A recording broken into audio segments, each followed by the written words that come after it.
नमस्कार मित्रों, अध्ययन धारा में एक बार फिर से आपका स्वागत है। इस वीडियो में हम डिस्कस करने वाले हैं यूपीएससी 2023 के सीसेट के क्वेश्चन पेपर के कुछ क्वेश्चंस। आज मैं आपके सामने पहले 10 क्वेश्चन लेके आया हूं, जिसमें कि हम पहले 10 क्वेश्चन का सल्यूशन भी देखेंगे और अच्छे से उनको डिस्कस भी करेंगे। अब आपको पता ही है कि यूपीएससी ने सीसेट का क्वेश्चन पेपर जो 2023 के अंदर बनाया था वो काफ़ी ज़्यादा टफ था, ठीक है जी, जैसा कि सुनने में आया है। तो उसी को हम एक बार डिस्कस करेंगे, देखेंगे उस तरीके क्वेश्चन कैसे कैसे उसमें क्वेश्चन आए हैं और उस तरीके क्वेश्चन को हम कैसे अटैम्प्ट कर सकते हैं उसको देखेंगे। तो चलिए शुरू करते हैं बिना किसी समय को व्यर्थ करते हुए। वीडियो को अच्छा लगे और बुरा लगे लाइक या डिसलाइक करके अपना फीडबैक जोड़ दीजिएगा। तो चलिए जी शुरू करते हैं। तो पहला क्वेश्चन था हमारा पैसेज से रिलेटेड कॉम्प्रिहेंशन, ठीक है जी। तो कॉम्प्रिहेंशन है कि मतलब एक आपका पैसेज है, आपने पैसेज पढ़ना है और उसके बिहाफ के ऊपर क्वेश्चन देखने हैं क्या है। पैसेज पहले पढ़ लेते हैं कि in India the segregation of municipal waste at source is rare, recycling is mostly with the informal sector.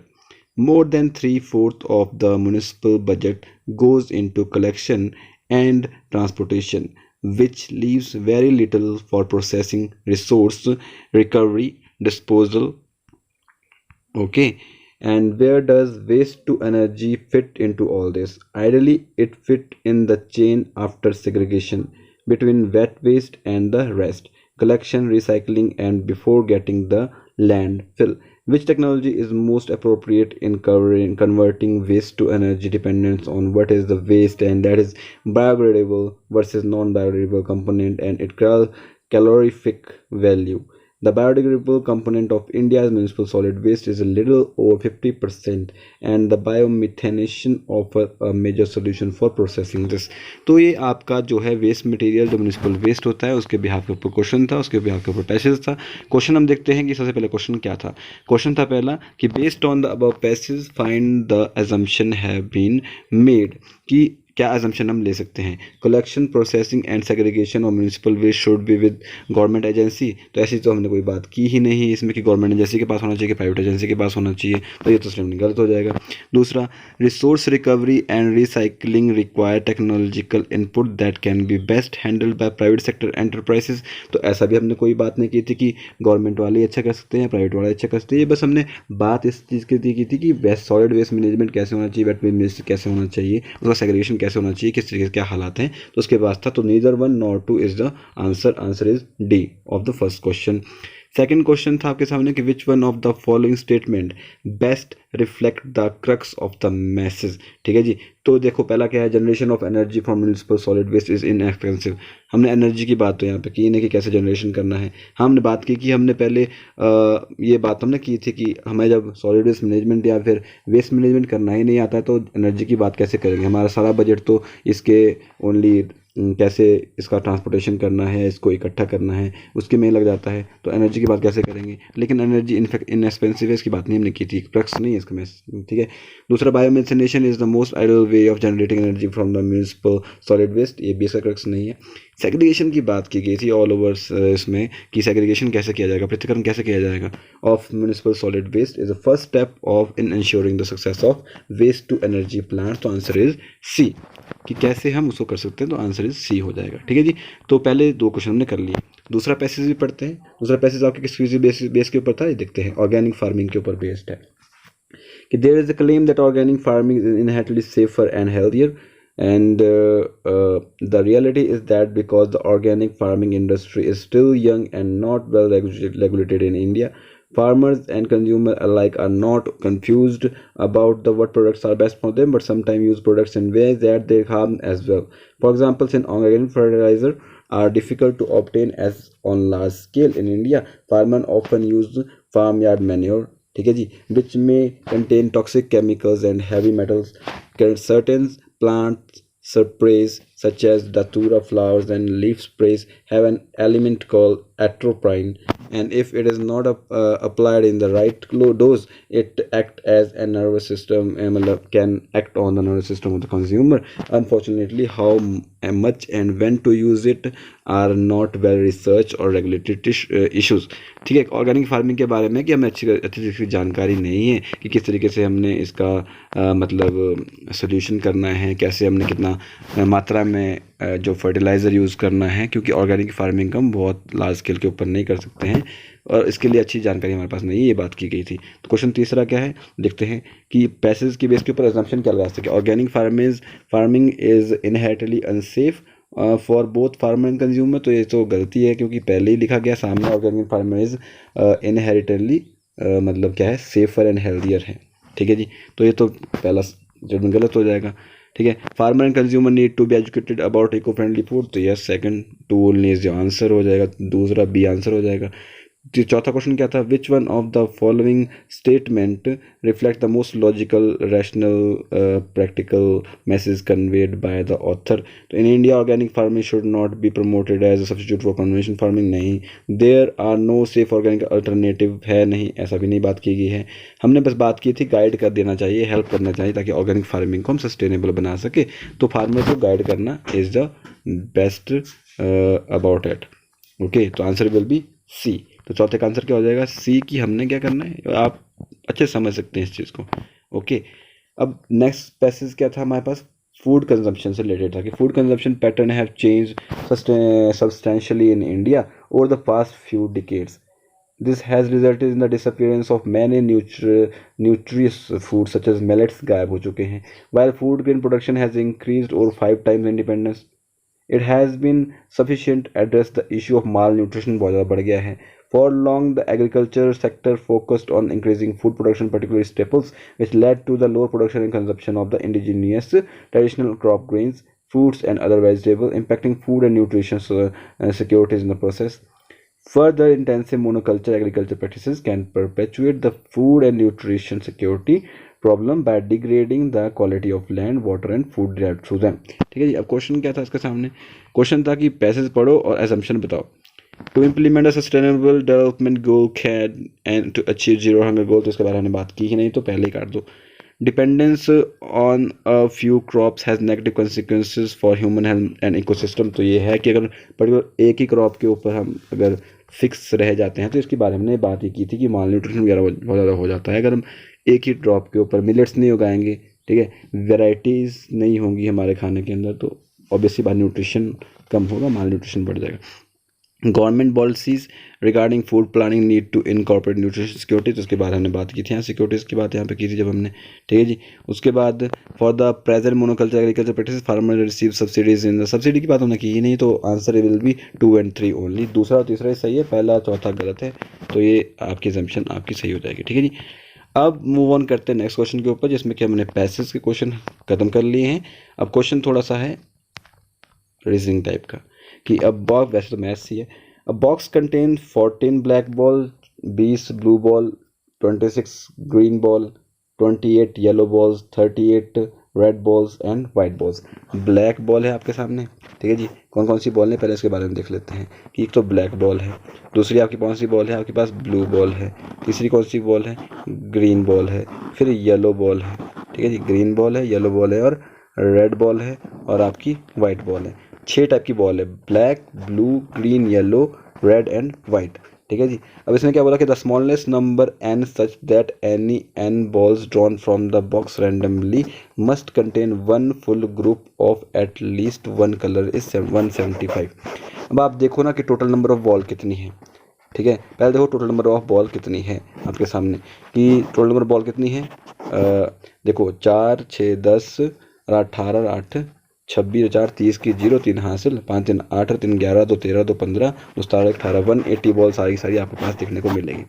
अब ये बोलता है कि smallest number n such that the, मतलब हर ग्रुप में से एटलीस्ट वन, तो वन कलर होना ही चाहिए कि सबसे कम नंबर हो। ठीक है, and from the box randomly must contain one full group of at least one colour. ठीक है, एक कलर का एटलीस्ट वन, एटलीस्ट मतलब कम से कम एक ग्रुप तो होना चाहिए और सबसे कम ऐसा होना चाहिए। आप क्या करो कि सबसे ज़्यादा बॉल ले लो, पहले 180 बॉल ले ली। ठीक है, अब हर एक ग्रुप में से एक एक बॉल आप हटा दो, तो कितनी थी, 1 2 3 4 5 6, तो 180 में से हमने 6 बॉलें माइनस कर दी, कितनी बच गई 174। ठीक है जी। अब एक ग्रुप, किसी भी ग्रुप की फुल बॉलें तो है नहीं, क्योंकि हमने हर एक ग्रुप में से एक एक बॉल निकाल दी है, तो एक भी ग्रुप फुल, एक भी कलर की फुल ग्रुप कोई है नहीं, तो 174 बॉलें हमारे पास हो जाती है। लेकिन हम लोग एटलीस्ट 1 कलर होना चाहिए, तो स्मॉलेस्ट नंबर पूछा है और एटलीस्ट 1 पूछा है, मतलब स्मॉलेस्ट नंबर n हो और एटलीस्ट 1 हो। एटलीस्ट का मतलब है कि एक हो कम से कम, एक हो कम से कम, तो इसके मतलब कि आप कोई भी एक बॉल और ऐड कर लो किसी भी ग्रुप में से, तो आपकी एक ग्रुप की बॉलें पूरी हो जाएगी। तो 174 पहले थी, ठीक है, और एक ग्रुप की हमने एक और बॉल ऐड कर दी, कोई भी बॉल ऐड कर दो एक ग्रुप पूरा हो जाएगा, तो 175। तो स्टेटमेंट 1 इज करेक्ट। ठीक है। दूसरी statement, the smallest number of m such that any m ball drawn from the box randomly must contain at least 1 ball of each colour, कि हर बॉल की ईच कलर वो स्मॉलेस्ट नंबर होना चाहिए, ये बात की गई है। स्मॉलेस्ट नंबर m होना चाहिए, ठीक है, और हर कलर की कम से कम एक बॉल तो होनी ही चाहिए। तो ये बात की कि 167 है या नहीं है, तो ये बात की है। तो देखो आप क्या करो, पहले आप एक ग्रुप छोड़ दो ब्लैक वाला, सबसे कम बॉल किस में है, ब्लैक वाले में है, तो बाकी को ऐड कर लो, कितनी बन गया आपके पास। तो देखते हैं कितनी बनती है हमारे पास बॉल, 8 8 16 6 22 4 26, 26 की 6 2 हासिल, 5 2 7 3 10 और 2 12 और 2 14 और 2 16, तो 166 बॉलें सारी हो जाती है हमारे पास, अगर हम ब्लैक की नहीं लेंगे। इसने क्या एटलीस्ट एक कलर की एक तो होनी चाहिए, तो 166 में ब्लैक की एक और ऐड कर लो, तो 167 सारी हो जाती है। हो जाती कि नहीं हो जाती है। अब आपके पास हर कलर की एक एक बॉल भी है और स्मॉलेस्ट नंबर m भी हो गया, ठीक है जी, रैंडमली हमने ले लिया, तो दोनों स्टेटमेंट सही आपके पास हो जाएगी यहाँ पे 167 175। ठीक है जी। तो चलिए मूव करते हैं नेक्स्ट क्वेश्चन के ऊपर। नेक्स्ट क्वेश्चन क्या था, if 0 is written as chur CHUR then how is player written. आप देख सकते हैं यहाँ पे 0 ZEROCHUR, ZERO लिखा है, CHUR लिखा है, जेड से इसके बीच में कितना डिफरेंस है, +2 किया है, ABC, ई के बीच, ई और एच के बीच में कितना डिफरेंस है आप देख सकते हैं यहाँ पे 2 किया ऐड, EF और G है बीच में, R के बाद कितना है, R S और T ही बीच में है केवल, फिर U आ जाता है, फिर O के बाद P और Q ही बीच में है, उसके बाद R आ जाता है, मतलब 2 अक्षर छोड़ने के बाद।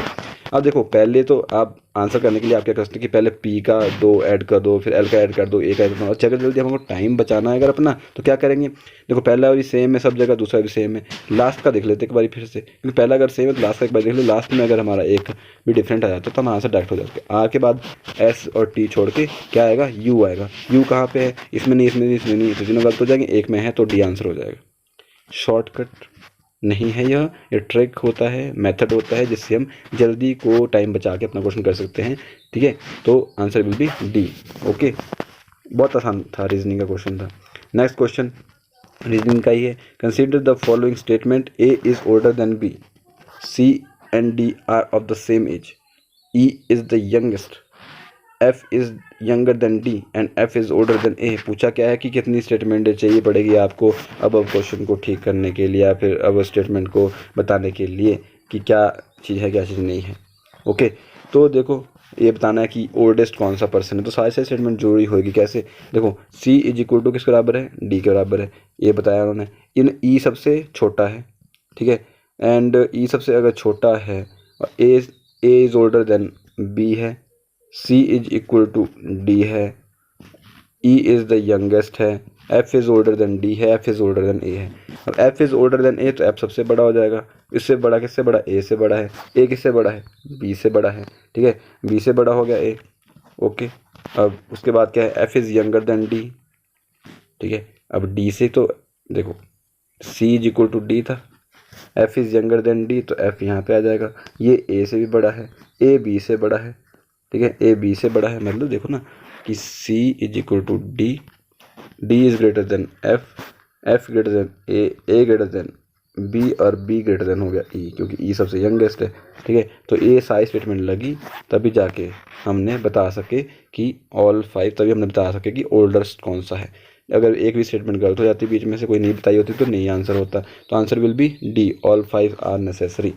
Okay, next question, consider the following including the statement.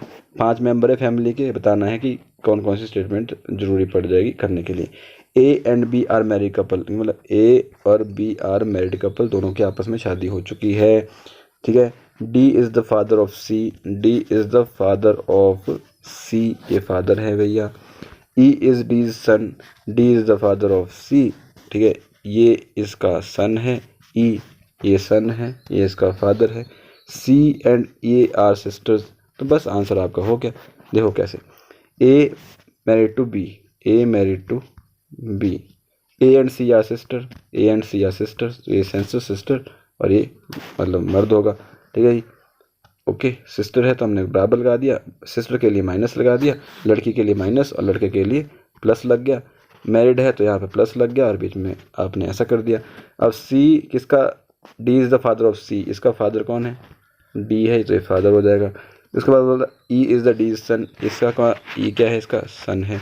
अब बोला क्या कि ई रिलेटेड टू बी के लिए क्या, ई रिलेटेड टू बी क्या है, इसका जीजा लग रहा है भाई, सीधी बात, इसकी बहन ये है, इसकी बहन ये है, मतलब ये भी इसकी बहन है, तो ये इसका बहन का पति है, बहन का पति जीजा ही होता है। तो इसके लिए चारों स्टेटमेंट हमारी सही लगी कि all four statements together are sufficient to answer the question, तो आंसर आपका हो गया, ठीक है जी। Next move to the next question, that is now question number 10th, इस वीडियो का लास्ट क्वेश्चन, कि choose the group which is different from the others. देखो अब आप सबसे पहले आप नज़र क्या जाएगी कि हम रिलेशन देखें बीच में क्या रिलेशन है आपस में, ठीक है, या फिर हम देखें कि डिफरेंट रिलेशन सेम नहीं आ रहा है। सबसे पहली नज़र देखो, 17, 37, 47, 93, 31, 41, 53, 67, 71, 73, 79, 83, 83, 89, 91, 97। अब देखो ना, इन सभी में से आपको एक चीज़ देखने को मिलेगी कि जितनी भी पहली 3 स्टेटमेंट है आपको देखने को मिलेगी ना, पहले 1, 2 और 3, ये सारे प्राइम नंबर देखने को मिलेंगे, और जो लास्ट में है आपको प्राइम नंबर देखने को नहीं मिलेगा। जैसे 83 तो है, ठीक है, 89 है, 81 नहीं है आपका प्राइम नंबर, तो ये इन सब में से डिफरेंट हो जाएगा, आंसर विल बी डी, ठीक है जी।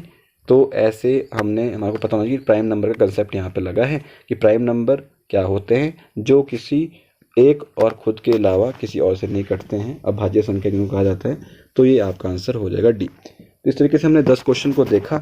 ऐसे ही हमें लगातार इन 10 दिनों के अंदर फटाफट क्वेश्चंस को ख़त्म करेंगे, सी सेट के भी, और नई चीज़ें सीखेंगे। वीडियो को लाइक या डिसलाइक करके, चैनल को सब्सक्राइब करके अपना फीडबैक जरूर दीजिएगा। मिलते हैं नेक्स्ट वीडियो में, तब तक के लिए जय हिंद, जय भारत।